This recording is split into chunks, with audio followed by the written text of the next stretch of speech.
I want to use Endeavour though.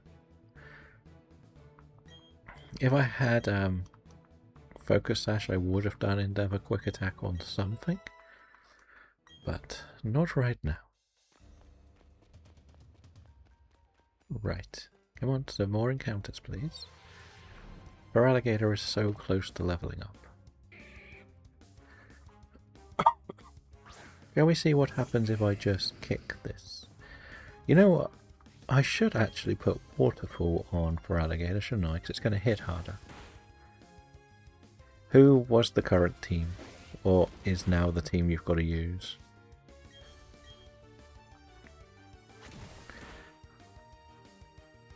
Yeah, we might actually... We've been given like 5 Waterfalls, and I think Waterfall's going to be better than Surf now. Like, Surf was helpful when we were doing lots and lots of double battles, if we're honest, but it's 80 damage.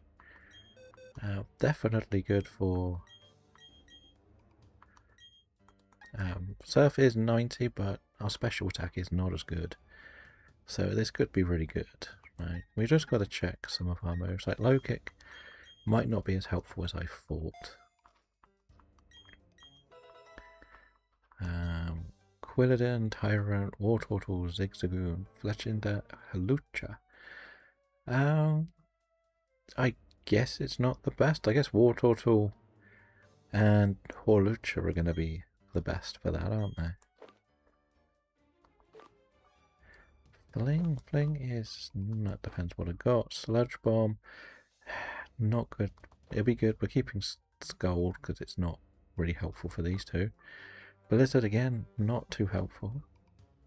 Avalanche is a negative priority move. Rock Slide could be good, but it's not very accurate. Rock Slide is a normal move for some reason. What else do we have? Flash Cannon, nothing. Dragon Pulse, special again. Iron Tail's not very accurate.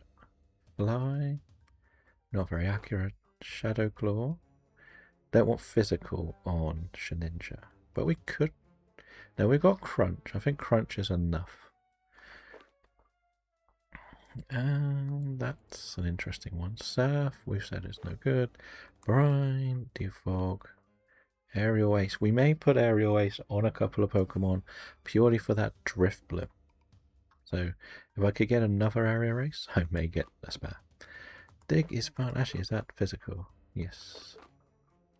No one can learn Drain Punch, annoyingly. Bulldoze is also a good backup for Alligator. Dazzling Gleam. Oh, Girafarig is just getting better and better. I was saving this for... well, I can still put it on Girafarig, you know. Ice Beam is not great with that team. Thunderbolt on Girafarig could also be really good with its special stats. But I don't... Is it needed? It's not really needed, is it? So, Flamethrower... not... It could work, Flamethrower, I guess. Okay, we'll worry about that later. Let's just get everything leveled up. We've got too many things to do.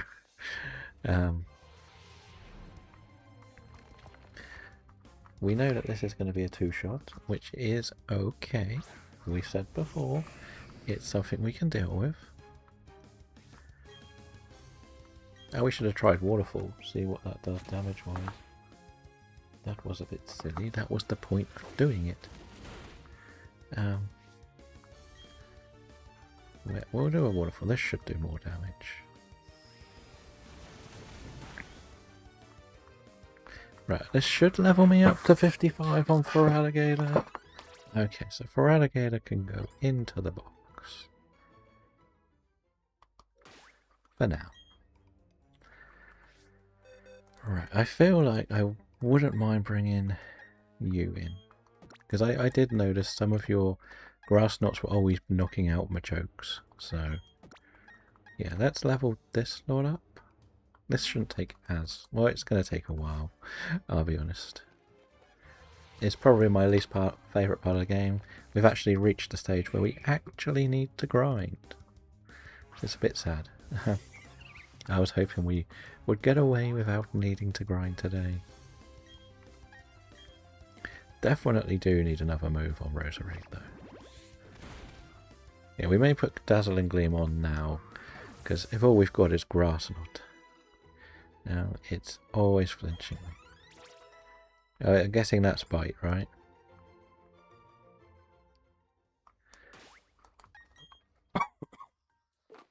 We got this for a reason. And that was for you. Right, I'm going to keep Growth. Because we could use this in the right position. And it could become very helpful. There's not much that Farafra can do with Dazzling Gleam that it can't do without Psychic and Shadow Ball at the moment. But it could be helpful for...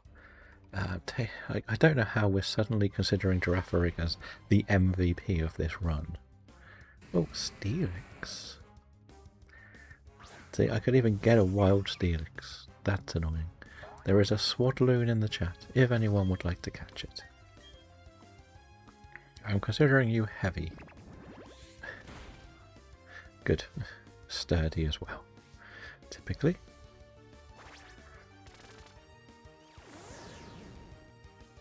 But let's look at it another way. We've got a couple more weeks until ZA. I'm thinking as long as we can get this done, tomorrow we'll go back into shiny hunting. Not sure which game first, but it is going to officially be Water Week. So if that is something you would like to take part in, we will be doing as many Water-type Pokemon for 1 week. The reason I'm quite happy to consider using Roserade is it's actually very fast as well. Congratulations on the second Gym W. X and Y is such a strange game because it takes so long to get to that second gym, and then suddenly it's like boom, boom, boom, and suddenly you've got 6 badges. It's a lot of... I've noticed that a lot with Pokemon games throughout the years. It feels like they really want to make the beginning bit really big, and a lot of travelling, and then suddenly here's like 4 gyms in one go, because they've run out of space to put the rest of the game. Like, Sword and Shield is pretty notorious for that too. When you consider getting to Gym 1, there's so many routes, and then suddenly it's one route to the next gym and one route to the third gym. Then you get the whole wild area, but it's just like one route, sort of one route, different weathers, and then another one route. So it's not as fun as it should be. But I am seriously going all out, probably on Stealth Rocks as my option. I have a theory for the first battle. I want to put out Bronzor first, and then swap, put the Stealth Rocks up and swap into Gyarados. Make sure I've got a Poison Cure Berry on it, because the Poison Cure Berry stops the Toxic doing too much, and then I want to start Dragon Dancing. That's the plan. I think it can work, but it could go horribly wrong, to say the least.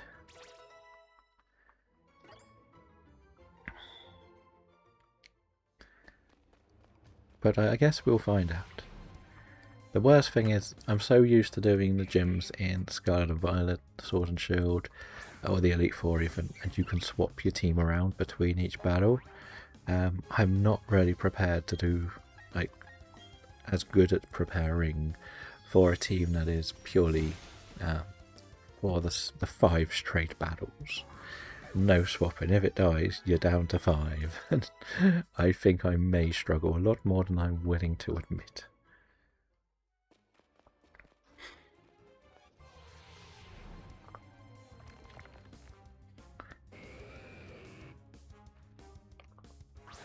Oh, and Onyx is helpful because then I can use Giga Drain to get my health back.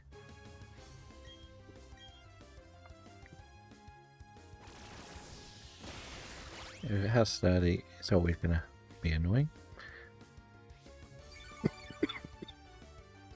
But whatever. I don't think it's got much of an attack. Okay, is that Sandstorm?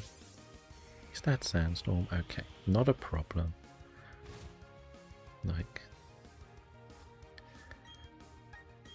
But it is weird to actually have to do some grinding in this game. If someone knows a better grinding spot, let me know. I'm quite happy to go and try that out as well. I'm still learning this game. Like, I know I can go deeper into here and probably find someone helpful. If I can do the Versus Reseeker, there was someone with a Blissey, but I'm not quite sure how Versus works. Because I'll just keep facing them and fine, we'll be done in no time. Can a Dazzling Gleam one-shot a Machoke? Yes, it can. Good.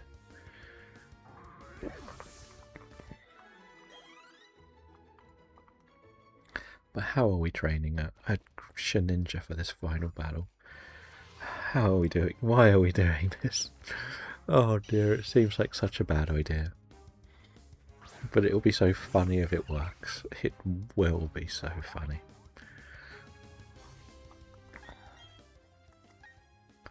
And this is why we kept you around, because I think you'll just brute force your way through a Golbat.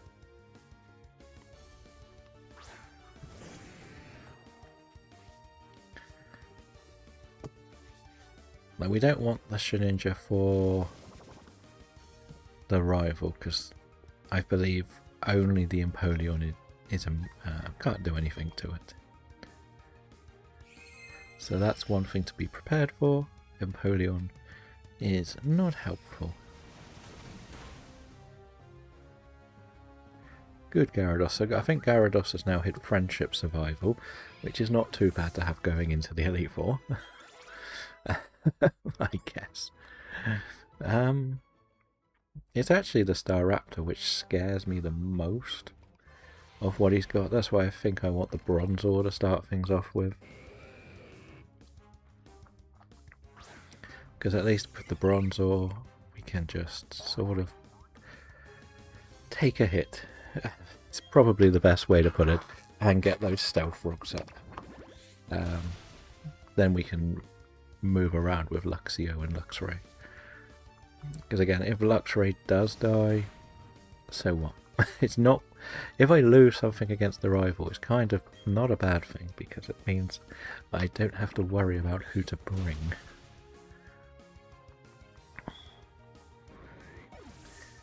I think that's probably my best way of putting it. But another part of me is tempted just to go to 55 and go in, but I think we will probably go to the level cap of what we're going to go for. Steelix. I'm not going to go to Cynthia's level. A part of me is tempted to go right up to Lucian's level. If I'm honest, it makes the most sense. Because that is 63. But then I think I might end up over-leveling for Cynthia. So maybe 61? Do we think we can gain 5 levels in the Elite Four? That's the question. Maybe we just get to 50 and see how things are looking. And we may waste some TMs rotating round. Depending on the battle. So we saw that something could learn Rock Slide.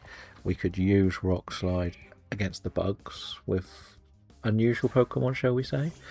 We've got Bulldoze we could teach to a couple of Pokemon. That is also an option too. It's more that I think this bit of the grinding is going to take way too long for my enjoyment of this game. I think my goal is to be facing the rival within the hour of the start of the stream. minimum. If we're not there, we're just going to go in for it. I would like to be further along.